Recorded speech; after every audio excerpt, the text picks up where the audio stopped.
Picture a cold, clear December night back in 1988. High above, at 31,000 feet, a jumbo jet cuts through the darkness.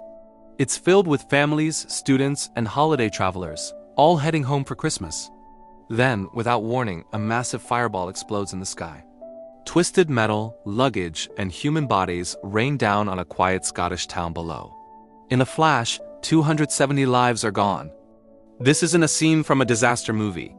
It's the chilling true story of Pan Am Flight 103, the Lockerbie bombing, which remains the deadliest terrorist attack in UK history.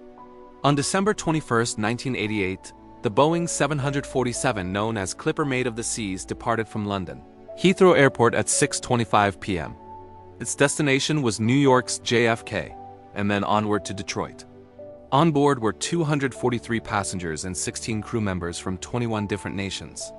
A large number were Americans, including 35 bright young students from Syracuse University, returning home after a semester studying abroad. The flight had actually started earlier in Frankfurt, Germany, where a smaller plane had brought connecting passengers and their luggage to London.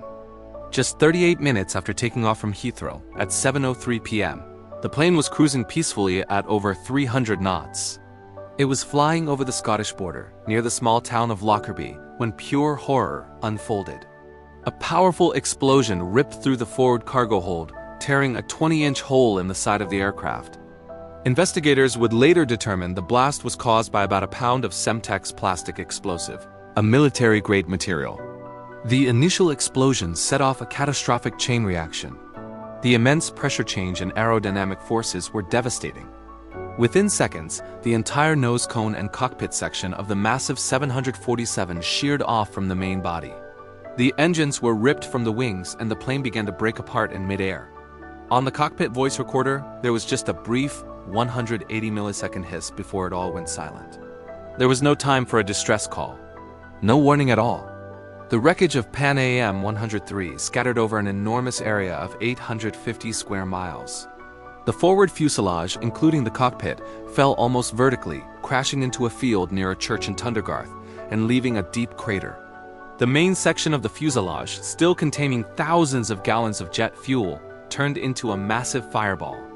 It slammed into a residential street in Lockerbie, Sherwood Crescent, at a speed of over 500 miles per hour. The impact was so violent it registered as a 1.6 magnitude earthquake.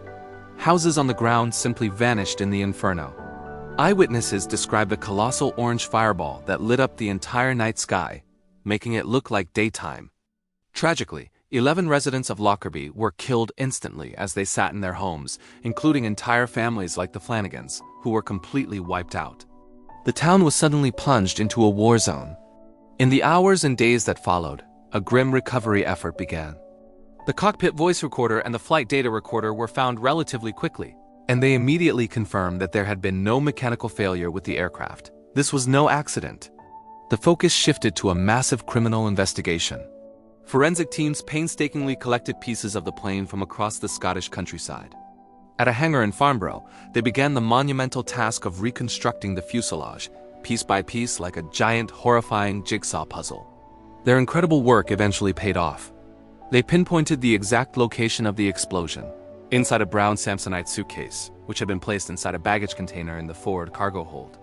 As the initial shock wore off, the world was left with burning questions. Who could commit such a monstrous act, and why?